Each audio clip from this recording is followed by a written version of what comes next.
สุดท้ายคนคนออกนี้บ่าต่อเลยยังจับดามเมเรียนจมูกนี้นะคนบ่าแล้วคนสังเกตมือวัตถุต่างใบเนี่ยตาวัตถุต่างใบนี่มีรูเรียงเจียวไว้ได้คนแต่รูทีมุ้ยคนเคยทาเวเชียเก๋คนเจียมพูนเพลิงสำหรับหน้าเลือดโตไปยังเรียนไปอะไรยังนะไอ้ตีปีคือเตะตรงจมูกนั้นพับคอนปลดลิงแต่ยังรอแต่เลิกกระดาษเราบอกวิกระดาษชอบไปเยอะไอ้ตีใบเรียงเราบอกกระโบเนี่ยเคยกระโบโยได้ยังเอาไว้จังเลยคนสังเกตมือตามมา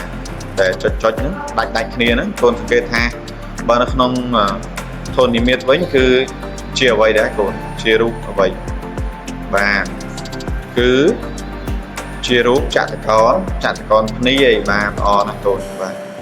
ฉันเชียร์รูปจัดกรนี่โดยยังสังเกตเคยทาไอ้คลาสคนมาเรียนปีมอนไฮบางจังไปยังดังปีจัดกรนี้คือยังเตอเรียนปีไตกลาหรือเปล่าบอกไปบางนะครูนึงบอกเรียนน้องปีไตกลาจัดกรนี่บางต่อหรือคนสังเกตมือมวยหลักรู้จังรูตีมวยนี่คือเคยหาเชียจัดกรนี่บางรูปทับเทียดก็จะจัดกรนี่โดยนี้ก่อนไปบ่มบาแล้วเลื่อนเลยคนแต่ยังสังเกตเคยแท้ปีนั้นคือจัดกรนี่ปีนั้นคงนี้คือบังคับบานแต่เชียไปเลยโลกรามบางต่อจังสนุกกันลึกยังหนึ่งตีนบานทำไว้แต่กูแบบปีนึงคงเนี่ยการเฉลยเลยโลกรามให้การนายยังเรียนปีเตยกันละคือยังจังดังไอ้เก๋กูคือจังดังรูปผมมอนใบยังแอดเจอเนี่ยลงฮัทบานต่อจังยังต่อมาสนุกกันลึกvà chẳng cứu đặt một cái lực xua thà ta tới cái la chặt con ní tiên tranh bị tây cái la với miên rút một đối đôi một đời con anh vô cái đá mó đầm bầy con anh cắt tục đầm bầy chơi bộ room chúng mình đừng caสังเกตตะเลยรูปเพียบต่อเตียนคน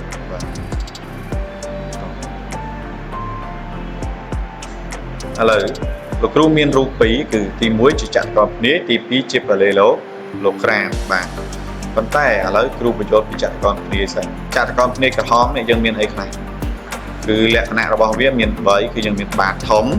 บาดโต๊ะจะเอาทางเลื้อเนี่ยคอยนึงก้อมพัวvàก้อมพัวจะอ่อนเล็กคือcái tang đỡ sọ hátบาดโต๊ะcái tang đỡ sọ áบาดถมcái tang đỡ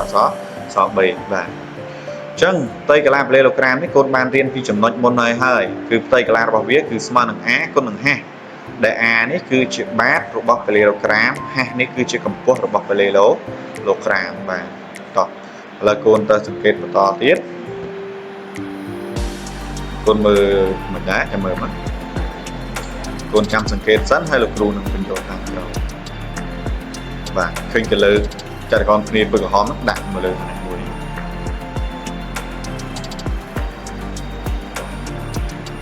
เก็บผมไปอันนั้นเชียปีจังการนั่งใบจังมันหาปีนึงไปปอนขณีแล้วก็ตลบเวลาเลยคนมือด่างมั้งมือเกด่างเวียมาได้เวียchân bị lệch về á cầmมือสั่น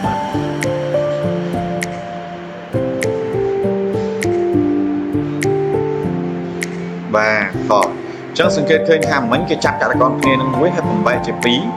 โยมmột đạiไปเลยโลกรามเนี่ยจังเคยทำเวียตรวจซีหนึ่งไปเลยโลกรามจังว่าแล้วไอ้คลาดเด็กตรวจซีเนี่ยคนกำพวกนี้ตรวจซีเนี่ยคนมาเลยโลกรามจังว่าคือเวียตรวจซีเนี่ยจมูกนั่งซอแห้งหน่อยได้เจี๊ยบไปเลยโลกกำพวกเราไปเลยโลกรามว่าคนสังเกตเหมือนเนี่ยบ้านของบอกเลยโลกรามเนี่ยบางยังคิดเลยจัดกรณีปีนี้โยไอ้บอยได้คนคือโยบ้านทอมโบยบ้านตัวเฮ้ยยังเคยทำปีนี้ผมเนียบการบ้านจิบไปเลยโลกรามเจ้าบรรทุจังโรจัดกรณีนี้มุ้ยเธอไม่จะกดคือเตยโยไปเลยโลกรามนี่แช่เจี๊ยปีรวมปีนี้ผมเนียบบ้านไปเลยโลกรามจังเปิดจังโรจัดกรณีมุ้ยเนี่ยคือเตยโยไปเลยโลกรามแช่เจี๊ยปีบ้านจังยังบ้านจำนวนเคยแทนตีกระลาบอกจัดกรณีนี้เราสมาจมวยนั้นบ้านคนนึงกับโพสแช่เจี๊ยปีphần tay đời bán này bạn program này cứ smart cho mình bán thống bộ cho mình bán tàu và những chiaរួមmàu với cái smart này đã cùng hoặc dân phần to tới xoắn là than chẳng chiaរួមkhơi thá ផ្ទៃកន្លះចតុកោណគ្នាទាញចេញពីផ្ទៃកន្លះពេលឡូ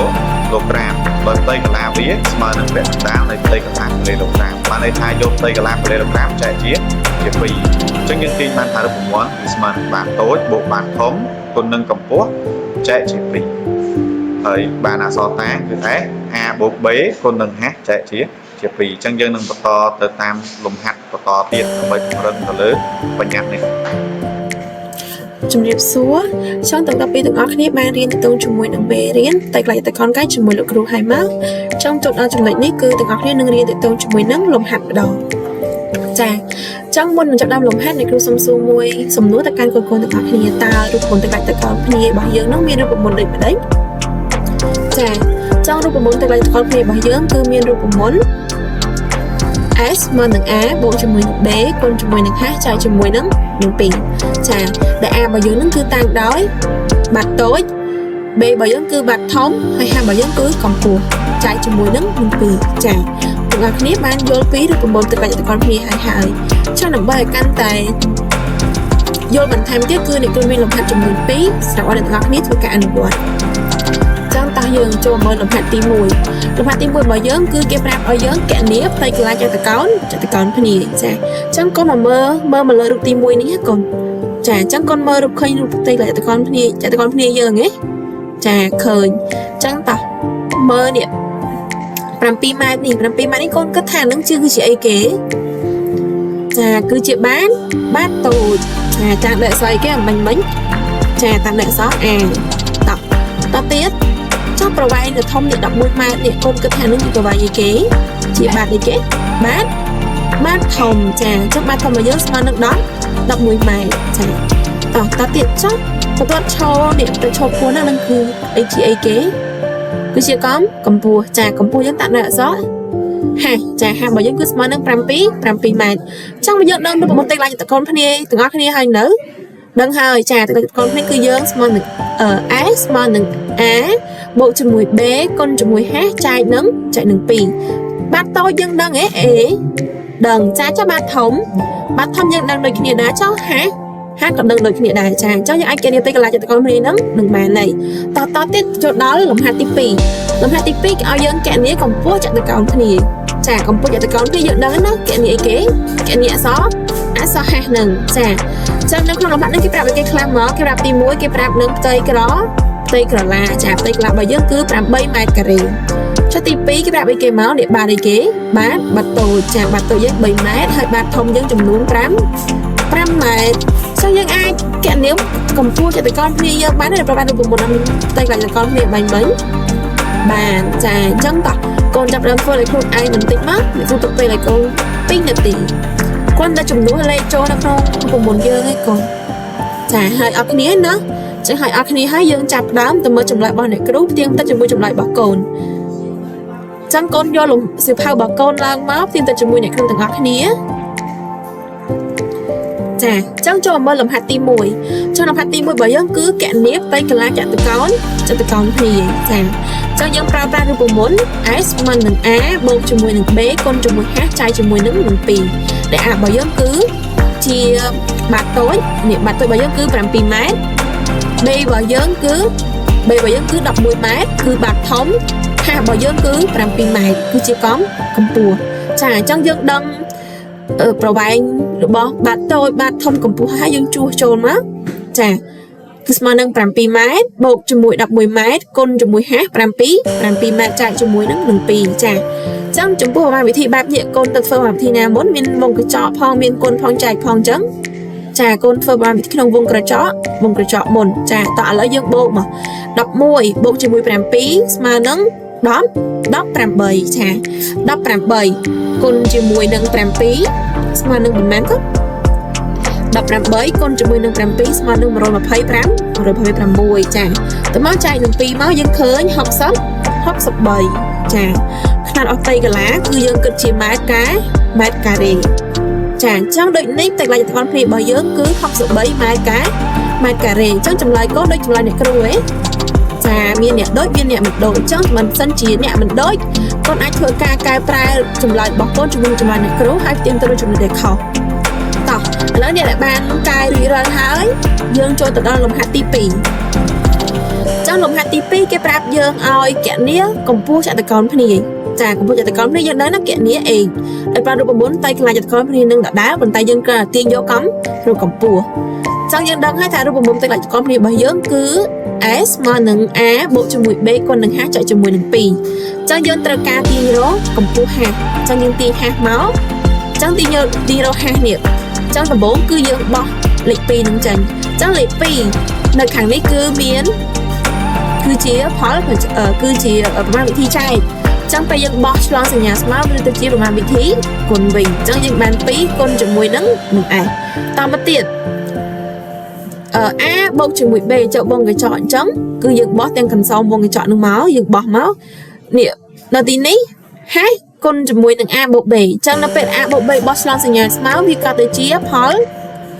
វាក៏ជាប្រមាណវិធីចែកវិញចាប្រមាណវិធីចែកវិញអញ្ចឹងយើងរកឃើញហើយថាដើម្បីរកកម្ពស់ចតុកោណភ្នាយដោយប្រើប្រាស់តែកន្លែងចតុកោណភ្នាយហ្នឹងគឺស្មើនឹង2គុណជាមួយនឹង s ចែកជាមួយនឹង a បូកជាមួយនឹង b ចាយើងដឹងហើយ a របស់យើងគឺជាអីគេ a របស់យើងគឺជាបាតតូចអញ្ចឹងបាតតូចយើងស្មើនឹងប៉ុន្មានចា3ម៉ែត្រចុះតើតូនជាមួយនឹង d ចា d គឺជាបាតធំតែបាតធំរបស់យើងគឺស្មើនឹង5ម៉ែត្រចុះយើងដឹងអត់ផ្ទៃកន្លាចាផ្ទៃកន្លាស្មើនឹង8ម៉ែត្រការ៉េចាអញ្ចឹងយើងដឹងឯណោះថាបាតតូចស្មើប៉ុន្មានបាតធំស្មើប៉ុន្មានផ្ទៃកន្លាស្មើនឹងប៉ុន្មានអញ្ចឹងយើងយកចំនួនអស់ហ្នឹងគឺទៅចំនួននៅក្នុងរូបមន្តយើងអញ្ចឹងយើងបាន2គុណជាមួយនឹង8ម៉ែត្រការ៉េនេះគឺផ្ទៃកន្លាចែកជាមួយនឹង3ម៉ែត្រដែលជាបាតតូចបូកជាមួយនឹង5ម៉ែត្រអញ្ចឹងប្រមាណវិធីបែបហ្នឹងគឺយើងធ្វើប្រមាណវិធីផលបូកនេះមុនចាអញ្ចឹងយើងស្មើនឹង